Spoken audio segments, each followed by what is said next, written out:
actually Which part of North are you looking at? the whole Woodlands Yishun area. If I filter by the lowest price, how come the one agent I don't say the name lah. Ulu 鸟不生蛋 birds don't lay eggs. Bit ulu, but if you like quiet beach nature, generally not mixing with people. Ulu 鸟不生蛋 birds don't lay eggs. Location but cheap, very cheap. 3 exclamation mark. Very creative captions.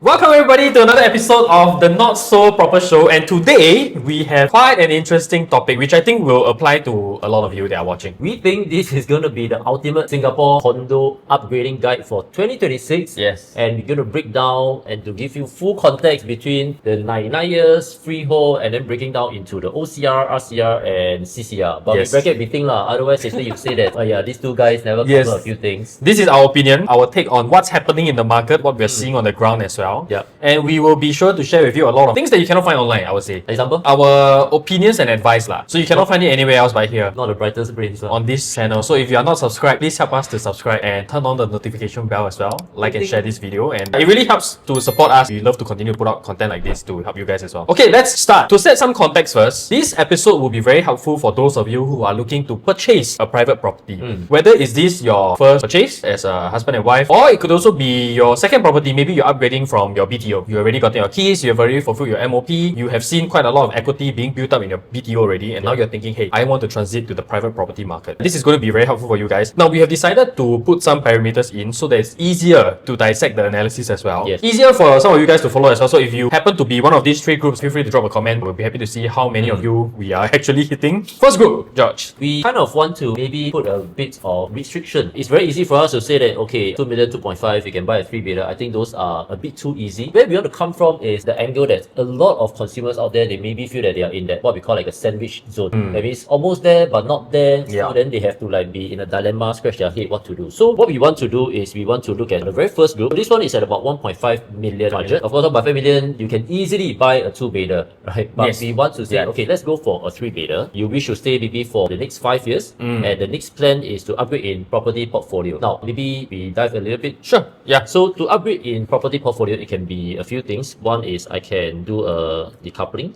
Yep. The other one is I can say that I sell one and then I buy 2. The other one is I sell and then I buy into a bigger one. It could be a landed, or it could be, say, maybe I move from a 3-bedder to say a 4 or a 5-bedder. Correct. Or it could be maybe I upgrade into another location, or maybe I upgrade to a freehold. Yeah. So that is what we call or define in terms of upgrading. Yep. The second group would then be at 2 million budget. Maybe they have family with kids and they want to stay for a good 5 to 8 years. 5 maybe because their kids are already in primary school. Yeah, Years, yeah. maybe their first kid is in primary school and then Yeah. they are waiting for the second one. Or maybe the kid is enrolling into primary school soon. About 5 to 8 years, and the next plan is to upgrade in terms of location and size. Now, truth be told, when we talk about like $3 to $3.5 million, you think that the budget is actually quite a lot. To be honest, it is a very comfortable budget, because when you talk about $3 to $3.5 million, Yeah. your monthly mortgage can be upwards of 11, 12k, which is a lot. You haven't added in your other obligations. This one surprisingly can be also a sandwich zone. We dive deeper later on. Yeah. And we should say for the next 5 years plus, and the next plan is to upgrade into a freehold landed. I think these 3 groups are not totally exhaustive. There are many other different scenarios. There are many other different permutations also. So if you find yourself in a different permutation and you need to seek for advice, just feel free to reach out, speak to us. Comment down below. We would love to help you to dissect your current situation. Or maybe some of our future episodes, we could do some other profiles as well. And the last group, we talk about a bonus group, because a lot of times you will find that when you talk to your friends and family about real estate, more often than not, the topic will deviate into other topic. Because a lot of things that we're going to be talking about today is very intertwined, I would say. You will find that the moment you start getting deeper and deeper into one field of knowledge, it can branch out into many other different scenarios, many other different situations that, you know, could arise, different options also. And real estate is really a topic that's a very lengthy topic lah, put it that way. We will try to cover as much as we can, but of course, if insufficient, we'll cover it another time. Maybe we start by giving a little bit of context about what's happening in the market first. So what we did was, if you can take a look at this chart on the screen, this is your 3-bedder that are 99 years versus that of a freehold condominium. But the caveat is that we are only factoring in condos those that were completed 2016 onwards. Why we put in this 10 years age is because we don't want to be comparing something that is decaying too much on the lease, because I think for some of the projects, of course some projects that are decaying lease are still performing fantastically well, but some you can really start to see signs of stagnation, signs of prices maybe dipping a little bit, so we want to exclude those. We want to take a look at those that still have quite a healthy lease for a buyer to enter and exit depending on your phase of life. If we take a look at this chart over here, very interestingly, blue color line will represent the 99 years, the pink color line will signify the freehold options, and immediately you can see that in 2024 the two lines converge. We're talking about PSF over here, right? For the past 2 years, 2025 and 2026, we're right now filming in August. For these first 8 months, we see that the 99 years in terms of PSF has already surpassed that of the freehold. A lot of people will come to us with the question also, right? Hey, is a 99 years of freehold better option to buy? Which one make more money? Usually the way to answer that is not to dive straight into literally answering Like yes or no. Yeah. Yeah. I think whatever answers must tie in with your phase of life. Correct. Example, if a freehold is better, it could be because maybe I'm already retiring, I don't want to move, I want to let this property be a legacy without any kind of lease decay, knowing that the transaction volume will be lesser, then I Correct. say, hey, let's move into a freehold. And that could work for you. Or it could be an area whereby the rest of the 99 years are too old and I do not want to buy into it. Yeah. So I think it's always very dangerous to say that when we compare price point, concept-wise, we just look at it in a very isolated manner to say that the freehold is cheaper than the 99 years or more expensive, but it is not conclusive. I think there's so many other factors to look into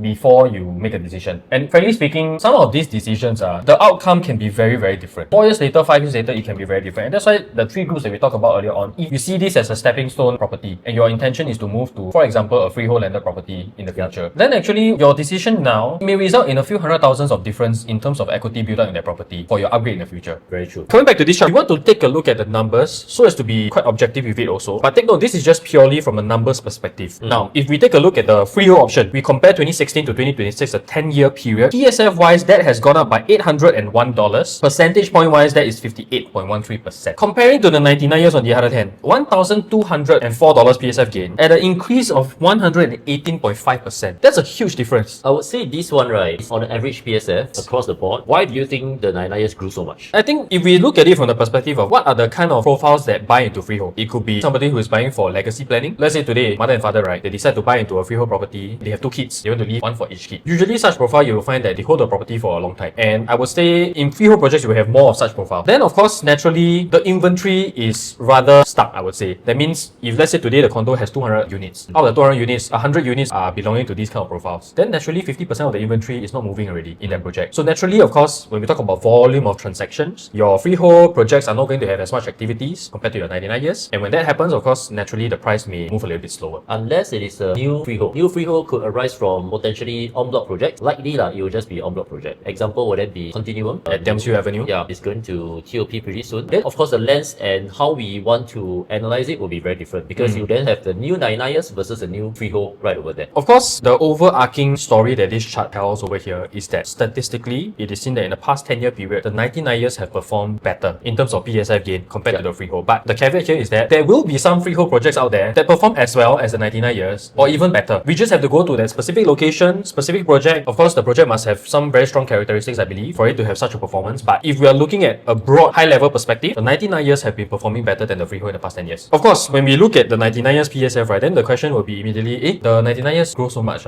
Is it very expensive now? Short answer is yes, but long answer is what this episode is going to be talking about. So, of course, we see that the prices have already moved. I think we are already entering into a new high, a new phase of pricing that maybe the market is not so used to it yet. And today, we really want to dissect into the different areas, what the prices are looking like, and if you're in one of these 3 categories, what are your options and what you should do. Josh, any closing thoughts for these charts? On the big picture, I would say if your holding period is going to be short, it is not going to be a forever home, buy a 99 years. 99. You can buy a brand new 99, you can buy a resale 99. As long as the age is not too old upon your exit. So it's always good to understand how long is your holding period going to be. You minus out the balances and then project it to say maybe 5 years later. Yeah. Let's say now it's 2026, 5 years later to 2031. When I want to exit, what's the balance is and how are my counterparts behaving like? Then I would say, okay, make that conclusion. But if today maybe I'm already old, 50 plus, 60, my last project already, I would say, okay, I move into a freehold. I am okay to go into the other areas, which we are going to dive into the other regions. Just one more thing before we move on is that, of course, you'll notice that throughout this 10-year period, both lines have gone up. It's hard to see it come down. Of course, for the freehold line, you will see that there's a little bit of dip from 2019 to 2020. I think that is probably a knee-jerk reaction from the COVID season. But after that, you saw that everything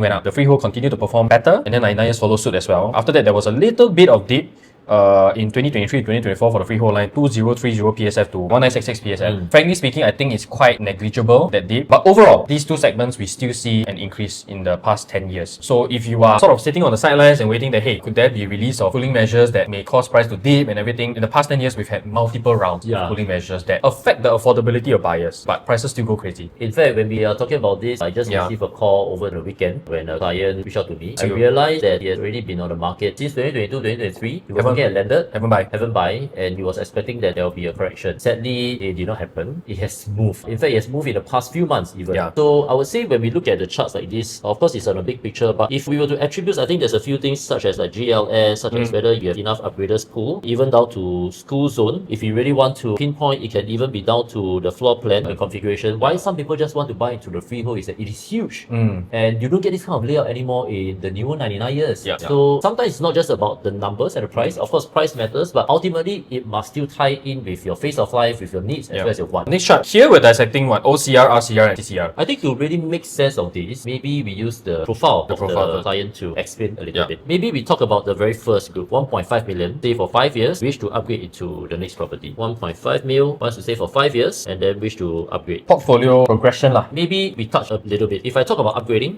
number one, there's decoupling. Number two, there is sell and buy 2. Number 3, we have the sell 1 and then buy big 1. Buy big one. Okay, so we reverse engineer a little bit. In order for decoupling to take place, we need to first establish a few things. Number one, when you want to decouple, the remaining party needs to be able to sustain the remaining loan. Okay, so the loan needs to be taken into consideration. Correct. Just imagine George is A and B. If let's say B wants out, A is the remaining party, he has to be able to take on the new loan for the property. So of course his age and his income will come into play as well. So these are things that we probably have to structure a little bit more carefully from the onset, so that when the time comes for you to decouple, you'll find that it's easier for you to decouple, or rather the cost of decoupling is lower. So we touch a little bit on the cost of decoupling first, which I think will be better for you to understand how to then set it up properly. Largely two costs. One would then be the legal fees of lawyers, so it's going to cost maybe $7,000 to $8,000. The other one would then be the buyer stamp duty. So assuming let's say we are on 50-50 and my decoupling value, let's say 5 years later, let's just use a whole number of 2 million. So the property appreciated by 500,000. Yeah, it will be 1 million each. I need to buy over his share that is based on the 1 million value. And I need to pay the prevailing stamp duty rates by then. It could be 3%, 4%, 5%, whichever. So I need to pay the stamp duty on that 1 million value. For that 1 million value. So that will be essentially the cost. Of course, the rest that you need to pay would then be as though you are buying from the next party, which is the 5% option exercise fee and then the 20% stamp duty. Then your outstanding loan would then be split based on the percentage as well. So you need to calculate your outstanding loan 5 years later. So usually what we do is we do a stress test and then we estimate your TDSR based on 5 years later, as well as your extrapolating your income 5 years later, how much you can borrow. The amount that you can borrow, does it equate to the outstanding loan? And it's not just the outstanding loan. Let's say the outstanding loan is 1 million. So I'm taking on 500,000, you're taking on 500,000. So my 500,000 of loan is going to plus the 75% of that 1 million, which is going to be 750k. So my new loan would then be equivalent to 1.25 mil. And then I need to ask myself, can my income sustain that 1.25 million loan? So high level, it will be this. And then the next question that I need to ask myself is, okay, I settle the cost, I settle the loan, assuming got no issue. Why should I decouple? So maybe let's say at this current juncture when I buy, is 85 years. 5 years later, it's going to be 80 years. And I need to ask myself, 80 years, how long do I plan to hold? Let's say now I am 35 years old. By then, I'll be 40 years old. If I plan to hold for another 5 more years, my balance sheet would then be 75 years. I will be 45 years old. What will be my plan after that point of time? I would say, based on my own observation and opinion, the reason for me to decouple is, number one, the rental is still going to be strong. It's going to be strong tenant, family, upgraders, or international schools that will want to rent from me. That's number one. Number two, there's still growth that I can rent it out. My rental can cover 3 of the major expenses. My mortgage interest, my MCST, and my property tax, which is going to be on a higher tier. The principal will likely result in a negative cash flow, worst case scenario. And I need to plan for that as well, which is okay because the principal comes back to me. And then if the property appreciate, I will take it as a forced savings, but I need to make sure that the cash flow makes sense for my whole family. I need to do the stress test, and 5 years later, I will still be able to sell. And if I project that, okay, I do all these stress tests, I factor in for vacancy, factor in for rise of interest, there's a lot of permutation, right? Which is what we always do with our client. And once we do that, we say, okay, that's possible. At 45 years old, I project my income, and I say, maybe by then the TDSR instead of 55%, it could be 50%. At that point of time, after I extract the equity, what can I still buy? If all this makes sense, I will say, okay, then let's go to decouple. Another option to think about decoupling is also also we want to consider the party that's coming out. What can that party purchase? That means, of course, the loan, the income comes into play as well, because I also want to be able to project, let's say 5 years from now, if my age is say 40 years old, my income is etc. The loan that I can take plus the down payment funds that I have. So that would include any cash savings that I have on hand, any investments that I'm currently doing, how much I'm able to take out then. With these resources, what can I buy in the market 5 years from now? Because if let's say I want to buy something meaningful, I maybe need, let's say $2 million or $2.5 million. Do I have the capability to buy that? If let's say me as a single buyer, I am not able to stretch that amount, then okay, I may want to consider now selling one, buying one. Because in today's context, what we see is that LTV 75%, ABSD is still high. It will continue to stay high. In fact, I think it will go even higher in the future. The name becomes so precious. So a lot of families, what they're doing now is that they find that, okay, if I'm not able to structure a 2-property portfolio, I will think about combining and buying as big as I can, which is over here, sell one and buy a big one. And of course, that big one has to have that upside for me to say make my next move. Because if I sell one and I buy one, I'm still increasing my asset value. For sure. That's by no means not improving my property portfolio. So a lot of people, when they think about, or rather when they hear, sell one, buy two, wow, sounds very attractive. It's actually quite dangerous. Yeah, sometimes it could be better to sell one, buy one and have that asset value increase. In terms of cash flow, it may not be as good as a sell one, buy two, because of course, if you have one investment property, that's going to help. The rental is going to help with the cash flow, but we have to see what are the risks involved and are we overstretching or not. Usually when we look into that, right, while on paper, it looks very sexy. It looks very beautiful. Yes. I increase my asset value. I sell I one own two and properties. buy two. Wow, I own two property. But I think a lot of people, they are usually quite conservative. I believe if you want to take risk, sure, but it must be a calculated risk. That means to say, if I want to sell one, buy two, what are the two type of properties? Number one, is it going to be a 2-bedder and 2-bedder? 2-2. 1-2. If you're talking about 3-2. In fact, if you're going for a 2-2, you're better off doing a 1-4. Maybe. No, sorry, not 1-bedder. A 1 of a 4-bedder. Okay. A 4 is better than a 2-2. But of course, if let's say the asset value is going to increase, the number of bedrooms is sufficient, you are able to potentially have a much higher asset value with a lower, or rather a more comfortable cash flow. There's a lot of different permutations. So one of the case that maybe I just touched a little bit on is that I think on the market, sometimes information can be a bit too, not too transparent. I do have clients that after that, they sell the HDB, buy into a 1-bedder freehold. But at the end of our consult, I asked the guy any question. The only question that he asked me is where I buy the t-shirt from. Because he knows that he's stuck on it. Yeah, I felt very sad. The other one is recently did a viewing. The buyer says that, I want to pay ABSD. I said, on the second property. why you want to pay ABSD? I want to buy a second property for my kids' legacy. Sure. So then I asked further question. Does your current property have any more outstanding loan? No more outstanding loan. Okay. Are you on unequal share? They say no, 50-50. I said, okay, then maybe you should explore decoupling. And then you save on the ABSD, you decouple, it's perfectly legal, speak to a lawyer, and then work out the sum. If you are able to, then I'm sure they are able to, because they're already prepared to pay for ABSD. And the cost of decoupling will definitely be lower than that ABSD figure. And that 20%, they can use it as part of down payment for the next place. At $1.5 million, of course, what we just discussed are your options down the road. But we also want to make sure that with this $1.5 million budget, you're buying something that will allow you to do this. Because if you buy a $1.5 million property today, 4 years later, 5 years later, the property does not appreciate. You will find it very hard to do, whether it's decoupling or sell one and buy a bigger one. You'll be caught in a situation. So $1.5 million.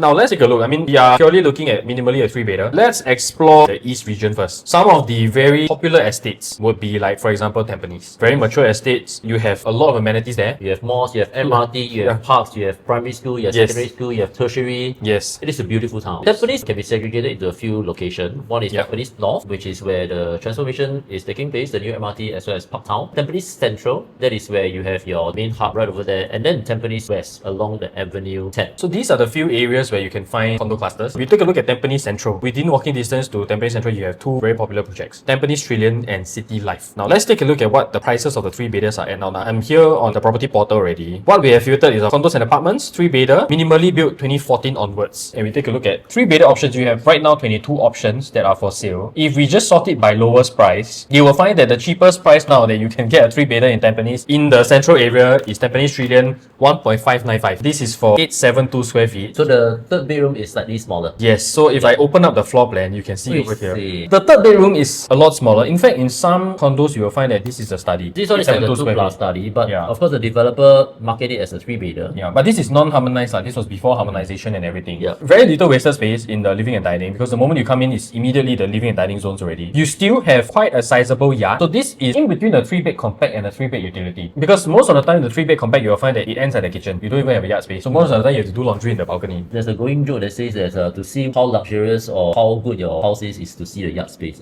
But in this case, 872 square feet in between a 3-bed compact 3+ utility, it's already going at 1.595 starting from. This is Tampines Central. The range that we're looking at is 1.6 million to 2.1 million, 2.2 million. That's quite a huge range. The prices are not cheap. If you have a max budget of 1.5 million, unfortunately, I think it's going to be a little bit difficult to find something in the the Tampines Central area. Now, the next biggest cluster of condos, right, would then be the Tampines Avenue 10 area, which is very close to your UWC, very close to Temasek Poly. Yep. Now, I come to this area over here, you can see 42 listings available. We go by lowest price again. Out at Tampines will give you the lowest quantum at 1.3988 million. So you can still find something below 1.5. So for this particular layout, your bedrooms are very sizable, and the master bedroom is big. 3 proper bedrooms, but it's still classified as a 3-bedroom compact. So in this case, you don't have a yard. The moment you come in, you've got your living dining zones. Your balcony is a little bit bigger, so probably have a little bit more space to do laundry in the balcony. I've been to this project before. What some people like to do is they will install that automated drying system in the balcony. So that becomes like the yard space. But the good thing is that the bedrooms here are very good size. You still have options in this Tampines Avenue 10 area. Yeah. 1.5 million. It comes with dual balcony. Sorry, this is the arc, right? The bedroom is huge. But of course, the dual balcony, the second balcony, you can use that as your storage. Because the good thing about art at Tampines is that they allow you to enclose the space up, which is quite similar to Treasure Treasure Trove. Yeah. Treasure So Trove. this will come in very handy. And I would say this one at 1.5, 3-bedroom with utility is quite a nice sweet spot in terms of the price point. But again, if we are putting a hard budget of 1.5 million, you will find that out of these 42 listings,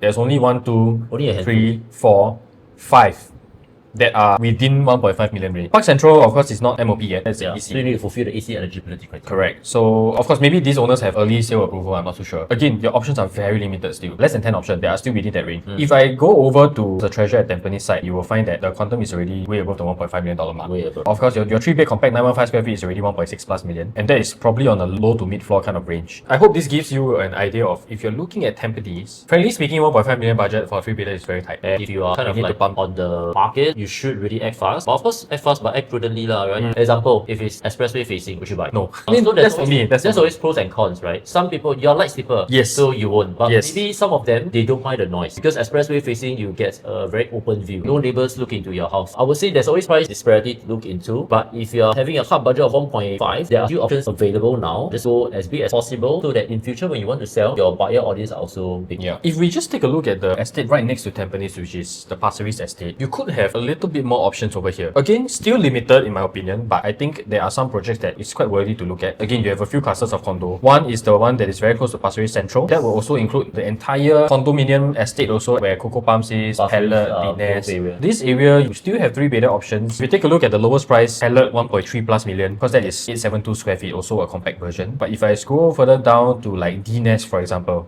you can get something at 900 square feet, 1.4 plus million. Dines is great location and perfect for rental as well. Yeah, you can see it's 969 square feet for 1.499 million. If we go to the other cluster closer to your Sea Horizon, Rainbow Bay area, you have more options over there. The lowest quantum that you can find is watercolors, 3-bedder, 915 square feet for 1.13 million. Wow. Very low quantum. That is low. Very, very low quantum. But of course, as a product, we have to see whether that suits your lifestyle and your needs. Yeah. If I look at besides watercolors, watercolors, a lot of listings available. And you have Sea Horizon as well, which is EC. 033 square feet. So this one is 1.428. Again, very good quantum. That will be towards the Pasir Ris East area. Correct. Sea Horizon, again, 1.45 million for something that is 1,100 square feet.